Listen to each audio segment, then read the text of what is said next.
Students बात करेंगे elastic और इन इलास्टिक कोलिजन्स की। सबसे पहले अगर हम देखें स्टूडेंट्स कि अगर मैं उर्दू जबान में कोलिजन को एक्सप्लेन करूं तो कोलिजन हमारे पास क्या है, टकराव, यानी कि दो चीजों का आपस में टकराना। ठीक है, यानी कि जिस तरह से अगर मैं यहाँ दो बॉल्स शो करती हूँ आपको कि हमारे पास अगर दो बॉल्स हैं और उनको अगर वो आपस में आके टकराती हैं तो उनके दरमियान जो है वो कोलिजन जो है वो एग्जिस्ट करेगी। अब फिजिक्स में हमारे पास जो है वो दो तरह की कोलिजन एग्जिस्ट करती हैं, एक हमारे पास इलास्टिक कोलिजन कहलाती है, एक हमारे पास इन इलास्टिक कोलिजन कहलाती है। अब इन दोनों में क्या डिफरेंस है इस चीज को हमने आज देखना है। ठीक है, सबसे पहले अगर हम देखें स्टूडेंट्स कि जब हमारे पास अगर जिस तरह से यहाँ में दो बॉल शो की गई थी, अगर मैं यहाँ आपको एक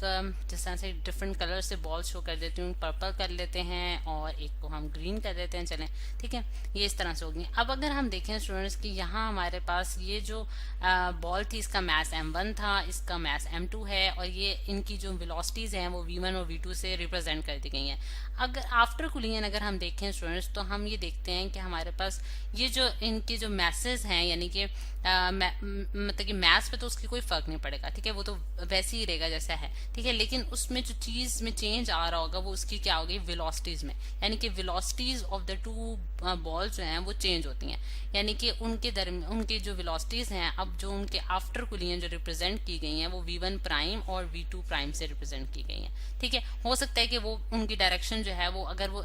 ऑपोजिट डायरेक्शन से आ रही थी तो हो सकता है वो इस डायरेक्शन में चली जाए, दूसरी इस डायरेक्शन में चली जाए, लेकिन वो डिपेंड करता है कि आपके पास कौन सा केस है। लेकिन जो मेन चीज हम देखने जा रहे हैं वो ये है कि उसकी वेलोसिटीज में चेंज आ जाता है, और जब वेलोसिटीज में चेंज आता है, यानी कि वेलोसिटीज में चेंज आने का क्या मतलब है, उनके मोशन में चेंज आता है। कुछ हो सकता है कि ये वाली बॉडी जो है वो स्पीड अप हो जाए और हो सकता है ये वाली बॉडी जो है रुक जाए। ठीक है, लेकिन वो ऑल डिपेंड करता है कि कौन सी बॉडी आके उसके साथ टकरा रही है। ठीक, अगर हम देखें कि यहाँ जो अगर जो वेलोसिटीज में चेंज आना है, यानी कि मोशन में चेंज आना है, वो डायरेक्टली किस चीज को अफेक्ट कर रहा होता है, हमारे पास काइनेटिक एनर्जी को, क्योंकि हम जानते हैं काइनेटिक एनर्जी हमारे पास वो एनर्जी है जो कि मोशन की वजह से एग्जिस्ट करती है, और उसका फॉर्मूला हमने पढ़ा है कि वो हमारे पास हाफ mv² होता है। ठीक है, अब अगर हम ये देखें स्टूडेंट्स की, यानी कि जब कोलिजन हुई है तो फिर जो मेन चीज जिस पे अफेक्ट किया गया है वो है हमारे पास मोशन। तो मोशन क्योंकि काइनेटिक एनर्जी से रिलेट करती है, तो अगर हम देखते हैं कि हमारे पास काइनेटिक एनर्जी हमारे पास कंजर्व रहेगी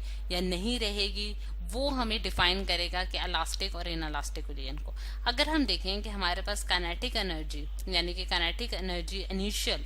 इनिशियल का क्या मतलब है, यानी कि बिफोर द कोलिजन हमारे पास बराबर आ जाए काइनेटिक एनर्जी फाइनल के, यानी कि आफ्टर द कोलिजन, तो हम ये कहते हैं कि हमारे पास कंजर्वेशन होल्ड करती है। ठीक है, हमारे पास क्या करती है, ये हमारे पास बेसिकली कंजर्वेशन का लॉ है, कंजर्वेशन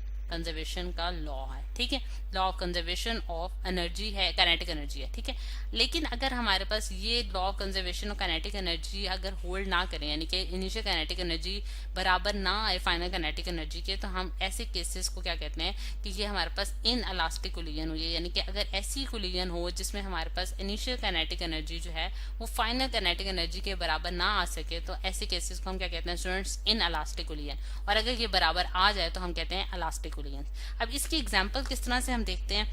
कि अगर जिस तरह से मैं आपको एक फिगर दिखाती हूँ कि ये हमारे पास इन इलास्टिक कोलिजन को शो कर रहा है कि एक बॉल है। ठीक है, उसको जब डाउनवर्ड डायरेक्शन में जो है उसको बाउंस, मतलब कि उसको नीचे गिराया गया डाउनवर्ड डायरेक्शन में, तो आपने देखा कि जैसे ही वो नीचे जाके ग्राउंड को हिट करती है, यानी कि अब इस टाइम पे हमारे पास बॉल और ग्राउंड के दरमियान कोलिजन का प्रोसेस जो है वो टेक प्लेस कर रहा है। जब वो बॉल जो हिट करेगी ग्राउंड को तो वो बाउंसेस लेगी, और जब बाउंसेस लेगी तो उसके पास जो मतलब कि जो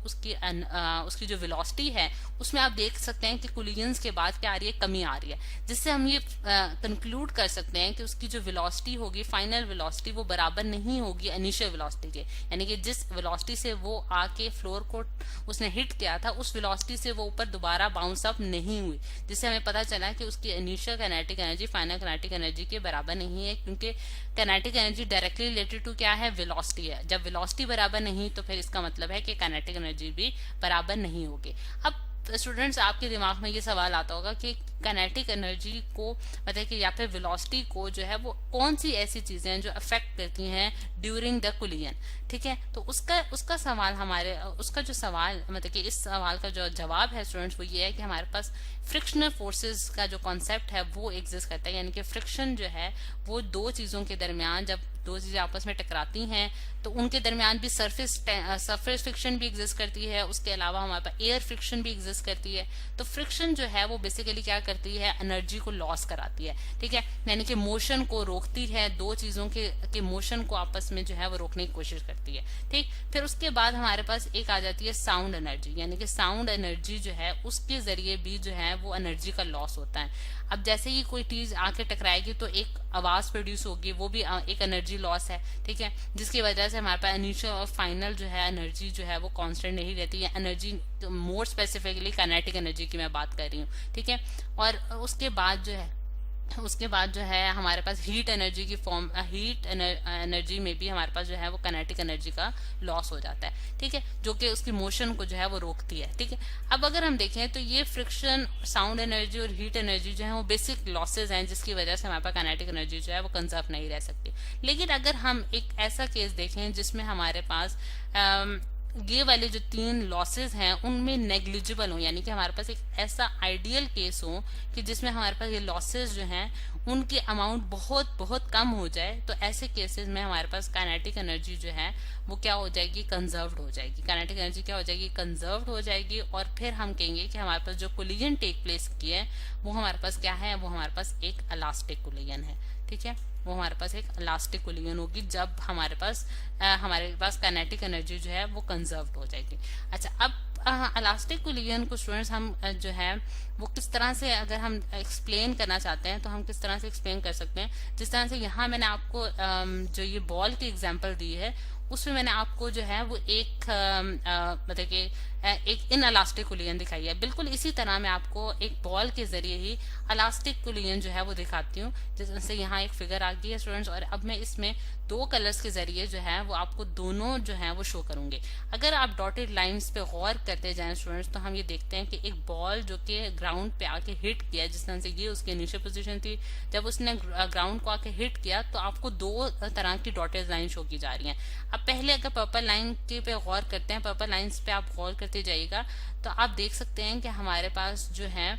उसका जो एम्पलीट्यूड है, यानी कि इनिशियल एम्पलीट्यूड बराबर आ रहा है फाइनल एम्पलीट्यूड के, यानी कि वो मैक्सिमम हाइट जो कि बॉल अटेन कर रही है आफ्टर द कोलिजन। तो आप देख सकते हैं कि सारी पर्पल लाइंस ये शो कर रही हैं कि उसकी जो एम्पलीट्यूड है वो ऑलमोस्ट जो है वो सेम रहा है, उसमें कोई कमी नहीं आई, जिससे हमें ये पता चला कि उसकी जो मतलब कि उसके पास जो इनिशियल एनर्जी काइनेटिक एनर्जी थी, जो इनिशियल काइनेटिक एनर्जी थी वो बराबर है फाइनल काइनेटिक एनर्जी के। वो उसी एम्पलीट्यूड के साथ जो है वो रीबाउंस भी कर रही है, यानी कि कोलिजन के बाद भी उसका जो रीबाउंस था वो उसी तरह उसी एम्पलीट्यूड का है, ठीक है। और दूसरा जो कलर मैं शो करने जा रही हूँ, जिस तरह से अगर मैं इसको डार्क कलर से शो कर देती हूँ, ग्रीन कलर से, दूसरी लाइन अगर ये डॉटेड लाइन शो करूँ तो आप देख सकते हैं कि उसके एम्पलीट्यूड में क्या आ रहा है, डिक्रीज आता जा रहा है, जिससे हमें ये पता चलता है कि ये कौन सी होगी, इनएलास्टिक कोलिजन, जो कि ग्रीन कलर से शो की जा रही है। जब उसके एम्पलीट्यूड में क्या आ गया, डिक्रीज आ गया, ठीक है, उसका रीबाउंस जो है वो बहुत ही कम होता जा रहा है, जैसा कि हमने इस फिगर में भी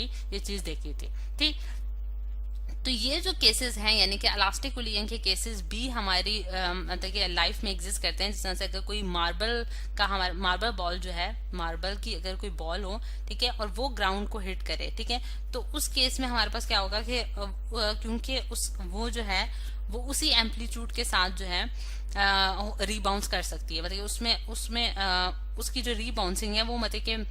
हो सकता है कि वो अगर ये वाले लॉसेस उसमें कम हो तो फिर वो जो है वो इलास्टिक कोलिजन होल्ड करा जाए। इसके अलावा जो है रबर्स की बॉल मतलब कि हम देख सकते हैं कि इलास्टिक कोलिजन बहुत कम होती है, बहुत आइडियल केसेस में होती है, लेकिन इस तरह से हम इलास्टिक कोलिजन और इन इलास्टिक कोलिजन को डिफरेंशिएट करते हैं। तो ये है बेसिक स्टूडेंट्स हमारे पास कॉन्सेप्ट जो कि इलास्टिक और इन इलास्टिक कोलिजन का हमने देखा है। लेकिन इन सारे केसेस में, यानी कि जो भी हमने डिस्कस किए हैं, उन सारे केसेस में हमारे पास जो एनर्जी है, यानी कि टोटल एनर्जी की बात कर रही हूँ, टोटल एनर्जी जो है वो ऑलवेज रिमेन कांस्टेंट रहेगी, और मोमेंटम जो है, टोटल मोमेंटम जो है ऑफ द सिस्टम, वो भी हमारे पास जो है वो हमेशा कंजर्व रहेगा। इन दोनों में कंजर्वेशन जो है वो होल्ड करती है, लेकिन काइनेटिक एनर्जी में कंजर्वेशन जो है वो डिपेंड करती है कि वो इलास्टिक है या फिर इनएलास्टिक कोलिजन।